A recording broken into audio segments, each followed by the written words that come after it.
Política, com Rosiane Carvalho.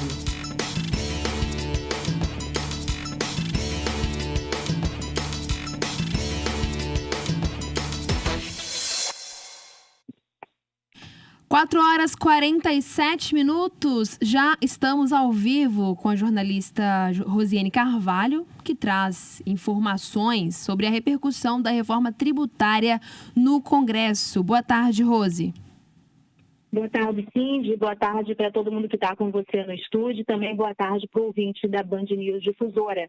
Antes desse assunto, uma breaking news, Cindy. Eu acabei de receber aqui do deputado da República, o Lula, em que ele solicita a intervenção federal na segurança pública do estado do Amazonas para a garantia da lei e da ordem. Ele faz uma série de argumentações com dados de segurança pública, relatando alguns fatos, dentre os quais o mais recente daquele ataque de tiros, né, trocados ali dentro do Manauara Shopping, no último final de semana.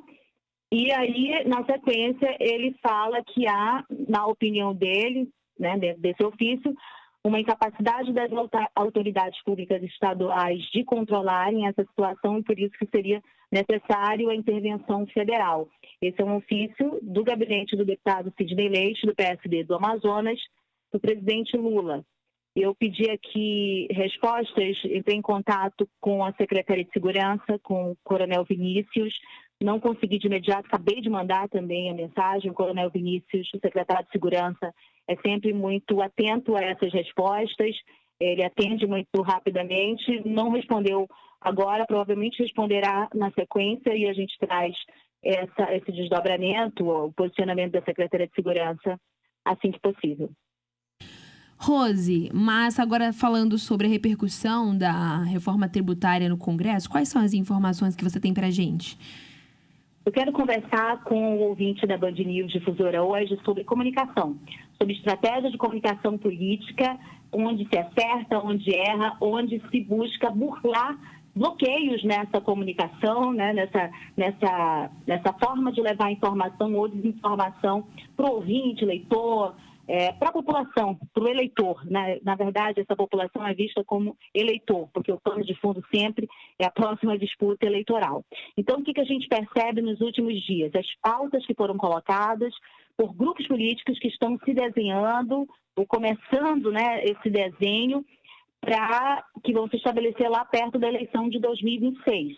O grupo político, nesse momento, do governador Wilson Lima, um grupo político que começa um percurso, né, um rascunho, que é o grupo que está na liderança do senador Omar e do senador Eduardo Braga. A gente viu essa movimentação, essas falas públicas, nós trouxemos aqui na coluna de política, inclusive lançando candidatura para 2026. E aí a gente tem que falar também de um outro grupo político que está ausente nessa comunicação, tem falhas que é analisada interna e externamente, mas no âmbito do país, que é o governo federal. Quais são as pautas que foram colocadas para o público esta semana? Reforma tributária, nós tratamos aqui várias vezes, porque ela tem tudo a ver, é importantíssima para a Zona Franca de Manaus, eu não vou repetir porque nós estamos tratando de outro ângulo. E também o governo apostou no Fundeb, 13º, quer dizer, recursos financeiros. Essa pauta, sim, teve um alcance muito maior. Ela é uma pauta de massa, porque fala de dinheiro. Imagina se lá no grupo daqui da Band News, da Difusora, falarem no nosso 13º. Com certeza esse vai ser o assunto que mais vai chamar a nossa atenção. Por quê? Porque ele dialoga com a nossa condição, né? A situação, o período do ano, às vezes mesmo a condição da população, a categoria massiva. Então, o governo, nesse sentido, teve um alcance muito maior da sua comunicação, porque falou de Fundeb, falou de 13º, falou de recurso financeiro, né? Ficou ausente da questão da reforma tributária. Me parece uma escolha ficar ausente. E é uma escolha que não é só em relação à Zona Franca de Manaus, é a si próprio. E nos últimos dias, nas últimas horas, pelo menos, tentou um reparo a esse respeito. A gente viu algumas vozes tentando falar, olha, o nosso grupo estava lá também, construiu também essa reforma, os nossos técnicos participaram, né? Mas, num primeiro momento, como houve essa ausência, essa cadeira de poder, inclusive de comunicação, ela não fica vaga. e alguém sentou nela. Quem sentou? Os representantes políticos da bancada federal. Aproveitaram essa agenda, que a gente não está entrando no mérito, já falamos do mérito da bancada federal nesse assunto. Eles aproveitaram essa agenda positiva deles para colar esse resultado na sua imagem. Isso não é errado, politicamente é o correto a se fazer. Eles aproveitaram como pano de fundo também, em vozes diferentes, esse lançamento das candidaturas dos nomes, a importância dessas pessoas, vinculando a importância política delas para o futuro do Estado. Eles trataram de trazer essa mensagem, né, em tudo que foi dito. E aí vincularam em relação à reforma tributária. Quando a gente fala e alcança, por exemplo, o governo federal, ele está ausente. Não trabalhou institucionalmente essa reforma tributária como positiva para sua imagem no estado do Amazonas, na Amazônia, que também beneficiou outros estados da Amazônia, em que o governo federal, onde o governo federal tem uma avaliação. Daí a gente pode tirar o resultado no pleito, né, em relação aos mandatos da esquerda que sumiram, né, diminuíram, né, está quase apagado. Não usa essa comunicação institucional e dentro do campo político, né, de seus aliados e da própria esquerda, né, quem tem mandato, que é coisa mais rara, né, ter mandato da esquerda, mas quem não tem, mas é referência da esquerda, também não fala, não apresenta isso como um feito do Lula, do governo Lula, esses benefícios que foram garantidos nessa reforma diante de tanta guerra com tantos estados, que esses estados têm, do norte têm desvantagem. E isso foi possível porque ocorreu dentro de um terreno que era favorável, né, a esses benefícios, as diferenças regionais.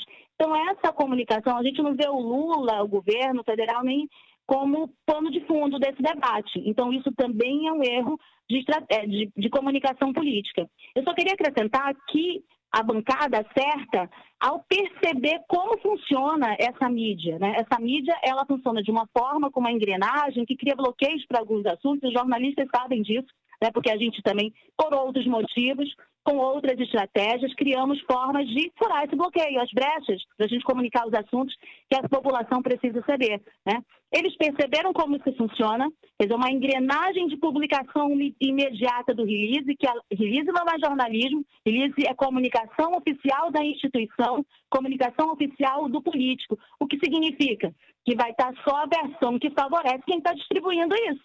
Então, a bancada comunicou de forma imediata, percebendo que essa engrenagem funciona assim, e eu vi em vários veículos muito pró-governo, reproduzirem isso em massa, né?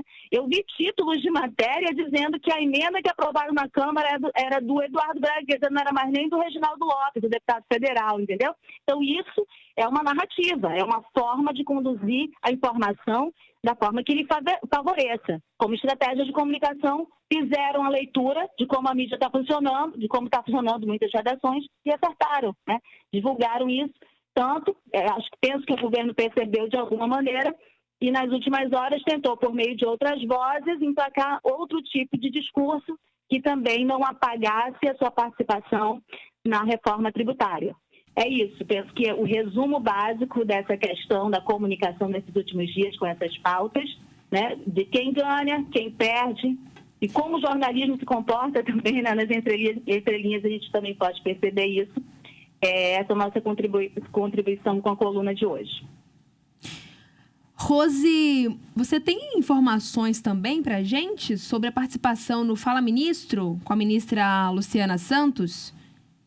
Sim, nós participamos hoje representando o Grupo Difusora, a Rádio Band News Difusora e a Rádio Difusora do Amazonas, de uma entrevista com a ministra Luciana Santos, que vem falar sobre os feitos, fazer um balanço dos 2 anos que ela está à frente desse Ministério de Ciência, Tecnologia e Inovação. Claro que a minha pergunta foi sobre a Amazônia, sobre recursos que são necessários para desenvolver a Amazônia. A gente tem ouvido ao longo desse período todo, no Exclusiva, vários cientistas que eles colocam por A mais B, 1 mais 1 é 2, né? Como a única forma de se desenvolver esta floresta, essa região é pela ciência. Então, que recurso é esse, né? Esse é o meu questionamento.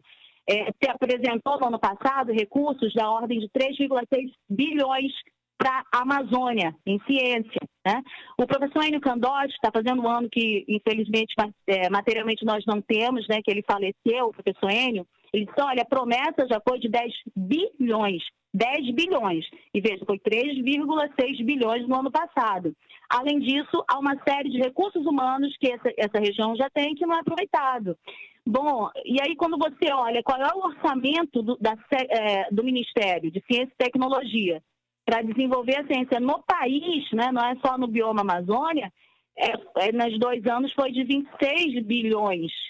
Veja, se uma expectativa para iniciar essa ciência na Amazônia de 10 e o orçamento do país todo foi de 26, há um descompasso aí, né, no resultado e no momento que o mundo todo olha para a Amazônia como um laboratório, né, um laboratório em função dessas mudanças climáticas.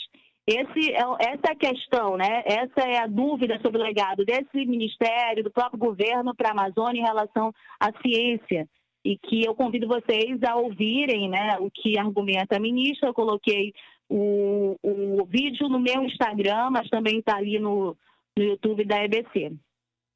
Rosiane Carvalho volta amanhã nesse mesmo horário, trazendo mais bastidores da política aqui no Amazonas. Obrigada, Rose. Até mais.